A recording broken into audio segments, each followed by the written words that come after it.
Hi and welcome to a brief safety overview of the Hyundai Kona. So the car comes with two remote central locking keys, although this particular model has got the keyless entry as well. So as you can see, you've got the black buttons on the door handles, so you can press that to lock and unlock the vehicle. Inside the vehicle, seat adjustment. You've got the bar underneath the seat that you can lift up to move the seat backwards and forwards. This lever at the front, you can pump the seat up or down, and then this adjusts the backrest. This lever there adjusts the backrest. You've also on the driver's seat got this button here to adjust the lumbar support for the driver. Just get inside the vehicle. Now, starting procedure, fully depress the clutch, and then you've got the stop start button there, so we'll start her up. Make sure she's in neutral, then obviously you can then release the clutch. So adjustment of the door mirrors, so you've got the left or right, and this then adjusts the mirror. In your driver's armrest you've also got controls for the electric windows, the central locking, and also the power cut-off switch there for the rear windows to stop sort of grandchildren, children playing with it. On the dashboard to the right hand side of the steering wheel, you've got your headlight levels. Normal setting is 0, so unless you've got anything particularly heavy in the boot, should be no need to adjust that. This plus and minus, all that does is adjust the illumination level of your dashboard. This button here is you can turn on and off your lane departure, lane assist. So if I press that button to turn it on, as you can see, this warning light there on the dashboard comes on to let you know the system is active. Again, if I press the button to turn it off, obviously that light disappears. And then next to that, you've got your stability traction control, which is on by default, a great safety aid. Should be no need for you to turn that off. Okay, steering wheel, the horn is anywhere in the center here, and then on the right hand side you've got your cruise control speed limiter, and then this inner band here is to do with your trip computer or the information screen that you can see in the middle of the two dials.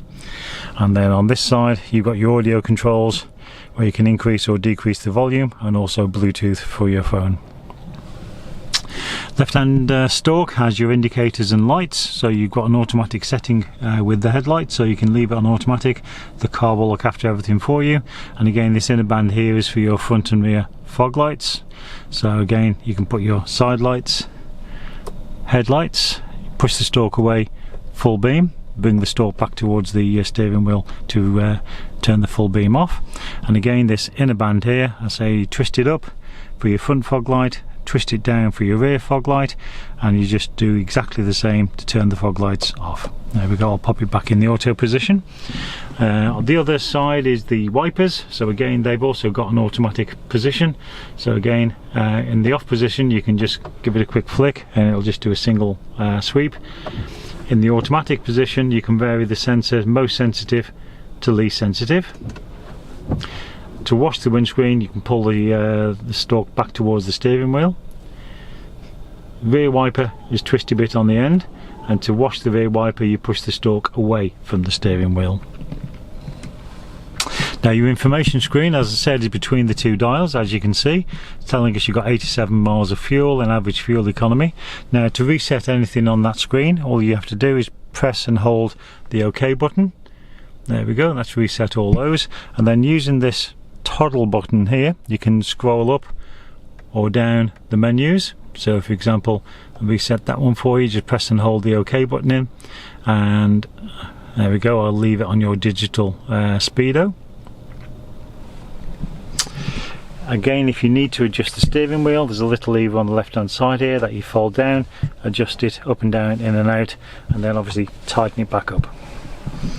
Your heating controls, you've got climate control on this car, so you can press the automatic, you can rotate that dial to set the temperature, and obviously the car will get the car to that temperature and maintain it automatically for you. If you wish, you can turn the aircon off or on manually. You can actually decide using that button there where you want the air to be directed to. You've also got an off button, so if it's one of those nice summer days, you've got the windows open, you can just press the off button. Obviously the car will turn the system off, you can just enjoy the fresh air. Or I say press automatic, the car will look after it for you. You can increase or decrease the fan speed by rotating that dial. This button here is your front demist, and this button here is for your heated rear screen and heated door mirrors. Below that you've got a couple of power sockets, a USB auxiliary input, and also a wireless charging area for the latest smartphones. Your gearbox is a 6-speed gearbox, reverse, little collar you can see you lift up, across and forward. As soon as you select reverse, your rear parking camera and rear parking sensors all become active for you. This button here by the gear selector means you can turn the stop-start technology off on the car. So if you don't want it to cut out when you're stationary and the clutch out in neutral, then if you press that button so the blue light is lit, then it won't cut out on you. The infotainment system, again you've got your digital radio and everything, so turn the radio on, just press that button there, and obviously you can hear the music's on. We'll just turn the sound down a little bit. Okay, that's your home page. Now if you want to have the radio full screen, just press in the radio area and that will expand to full screen for you. If you want to choose any more stations, etc., you can just go to list, say radio 3, and if you want to save that to favourites, press favourites and then press and hold, and that's stored. That return arrow gets you back to your previous screen. So we'll put a few more on there for you as well. We'll put radio 2 on, list, radio 4, favourites, press and hold, and then using the return arrow get back to it. Okay, we'll do one more. Let's have a look at Radio Shropshire, shall we? Radio Shropshire, favourites, press and hold. There we go, all back. To get back to the home screen, you got Little House in the top corner there, so just press that and it takes you back to the home screen. And again, if you want the map full screen, just press anywhere in the map and then again that will expand to full screen. To set your navigation volume, just press the speaker symbol. Guidance will be at this volume. And as you can see, you can adjust it. Once you've adjusted it, just click outside the box and that then disappears.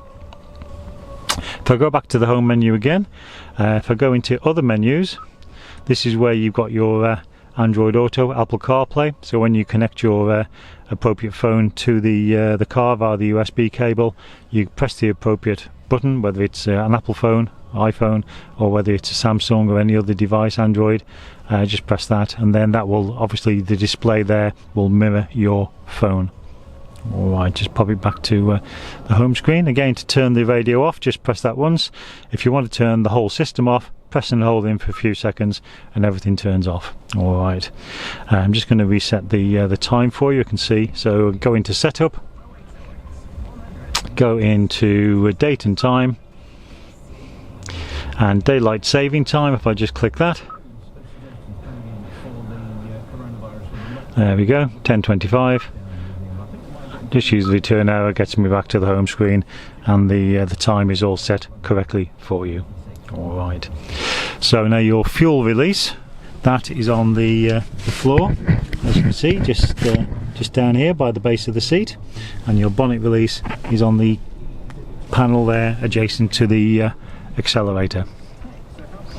So I'll just stop the car.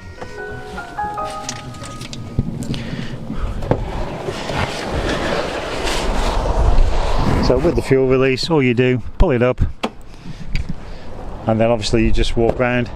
You don't need any other keys or anything like that.